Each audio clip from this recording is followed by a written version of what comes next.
ভিতর থেকে বন্ধ ছিল দূরপাল্লার ট্রেনের একটি শৌচালয়ের দরজা। অনেক ধাক্কাধাক্কি করেও লাভ হয়নি। অবশেষে দরজা ভাঙলেন রেল কর্মকর্তারা, আর ভিতরে যা দেখলেন তা দেখে থ হয়ে গেলেন। সেরকমই একটি ঘটনার ভিডিও সম্প্রতি সমাজ মাধ্যমে প্রকাশ এসেছে। ভাইরাল হয়েছে ভিডিওটি। ভারতে অগণিত মানুষ প্রতিদিন ট্রেনে যাতায়াত করে। পণ্য পরিবহন হোক বা ভ্রমণ, কম খরচায় এক জায়গা থেকে অন্য জায়গায় যাওয়ার জন্য ভারতীয় রেলকেই বেছে নেন দেশের বহু মানুষ। তবে সেই ট্রেনে এবার ঘটে গেল এক অদ্ভুত ঘটনা। সংবাদ মাধ্যম প্রতিবেদন অনুযায়ী একটি ট্রেনের শৌচালয় প্রায় 6 ঘন্টা ধরে বন্ধ ছিল।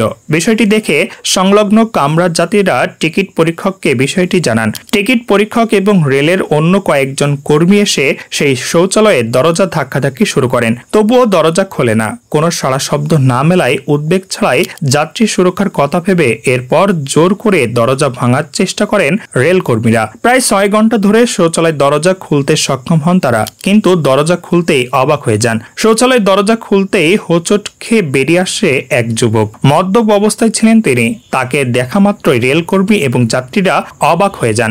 6 ঘন্টা ধরে শৌচালয়ে আটকে তিনি কি করছিলেন প্রশ্ন করা হলেও স্পষ্টভাবে কোনো উত্তর দিতে পারেননি যুবক। সেই ভিডিও প্রকাশ এসেছে।